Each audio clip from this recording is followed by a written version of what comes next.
Burnout, brownout, and boreout are terms used to describe different forms of stress and exhaustion. Some studies indicate that 5% of the managers are suffering from burnout and 55% from brownout. What are the symptoms and how to tackle it? Boreout and burnout have been hot topics in psychology for some time. They have similar symptoms but very different causes. People get ill for often long periods of time. Boreout happens when the job does not offer enough challenge, while burnout is often the result of far too much challenge. And what about brownout? In brownout, we mainly see a lack of meaningful tasks. Brownout is often called the younger brother of burnout. Brownout is reversible, but if you do nothing, this phase is a one-way ticket to burnout. All these concepts indicate disturbances in the balance between workload and individual capabilities and needs. It's important to take these problems seriously and take appropriate action, such as seeking professional help, adjusting workloads, or rethinking career choices to promote overall health and well-being. Distinguishing these concepts is important for understanding and addressing specific aspects of work-related stress and exhaustion. Burnout is a severe form of stress characterized by prolonged physical, emotional, and/or mental exhaustion.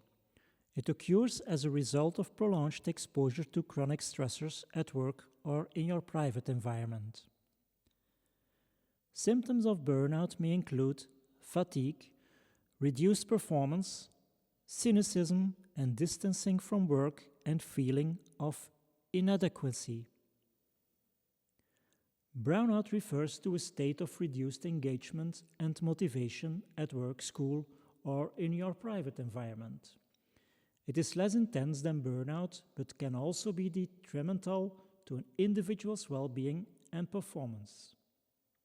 In brownout, a person feels overwhelmed by daily tasks and responsibilities, and there is a decline in passion and interest in work. It can lead to feelings of dissatisfaction and apathy. Boreout occurs when a person becomes bored and demotivated due to a lack of challenging tasks or stimulation at work, school, or in your private environment. Unlike burnout, which involves excessive stress, boreout involves a lack of challenge and commitment. Symptoms of boreout include boredom, lack of motivation, and a sense of underutilization. It can occur when a person does not feel sufficiently challenged in his or her work. All three of these concepts indicate disturbances in the balance between workload and individual capabilities and needs. It is important to take these problems seriously and take appropriate action, such as seeking professional help, adjusting workloads, or rethinking career choices to promote their overall health and well-being. Distinguishing these concepts is important for understanding and addressing specific aspects of stress and exhaustion.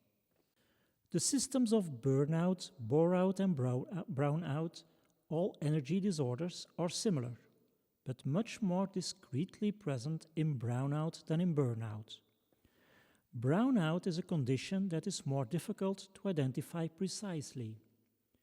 The term comes from the world of energy. It means a drop in the voltage of an electrical device. It describes a situation where the employee runs out of steam. They carry out their tasks in a mechanical way without worrying about their quality. With brownout, we mainly see a lack of meaningful tasks. Brownout is mainly rooted in a loss of meaning, purpose at work. According to a recent study, nearly 55% of employees are affected, and particularly managers. The symptom number 1 is the easiest to spot, the loss of motivation for work. And it's the one that should alert you as a manager. As soon as an employee shows less eagerness to carry out their tasks, it's possible that they are starting to suffer from brownout. The manager will therefore need to pay closer attention to the employee's reaction on a daily basis. The most common complaints and demotivation, a sense of futility, physical exhaustion, digestive and sleep disturbances. Typically, behaviors of brownout can be unhealthy eating patterns, cranky reactions, little sense of initiative, showing less and less interest in the job studies.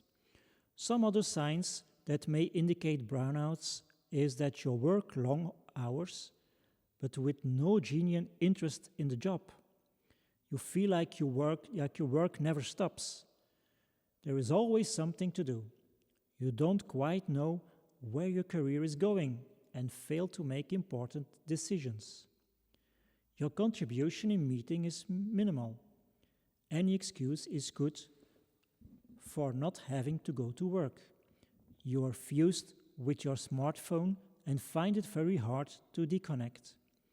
You are not in the best physical shape because you eat junk food, sleep badly, and don't exercise enough. You've traded your touch of humor for a short fuse. You still have little very interested in the VIPs in your life. You don't hate your boss, but rather the fact that he or she is so unpredictable. You never know whether you will receive constructive criticism or will be slapped down. Brownout can also manifest itself in other ways, such as repeated expression of a feeling of absurdity or uselessness. You can lose of attention when carrying out work. Progressive demotivation marked by a form of irritation or apathy. Professional and personal questioning. The temptation to withdraw. Increased work stoppages. Vigilance is one of the more important, as the majority of brownouts end in employees leaving the company. To avoid losing valuable skills and having to carry out time-consuming recruitment, it is therefore preferable to act quickly and anticipate. How can you prevent brownout? The first line of defense against brownout is the manager. Brownout is in fact rooted as in the organization of work and communication within teams. The manager must therefore ensure that working conditions do not lead to a loss of meaning. His or her responsibility is to give each employee the means to receive his or her contribution to the common work. Depending on the situation, there are a wide variety of solutions available to the manager. Regularly explain and enhance the value of each employee's position and tasks, putting them back into the context of the overall smooth running of the company. Combat the development of routine, for example by alternating the types and duration of assignments. Develop horizontal management, collaborative working, and information sharing. Ensure that one project is completed before another is launched, so that the success of each person's action can be seen in concrete terms and the feeling of dispersion can be avoided. Always highlight points of progress and concrete examples of work in presentations and meetings. Review the organization and timing of meetings to make them more effective, involving and less time-consuming. Develop time for socializing, breathing space, and practical training in small groups. The most effective tool remains constant dialogue between the manager and the employee. The company can, however, offer additional tools, applications, coaching, etc., that enable each employee to take a step back from his or her situation and rediscover meaning in his or her work. If you want more information, Cocorico can help you with trainings, coaching and workshops. We do consultancy in optimizing your organizations and your teams. Thank you.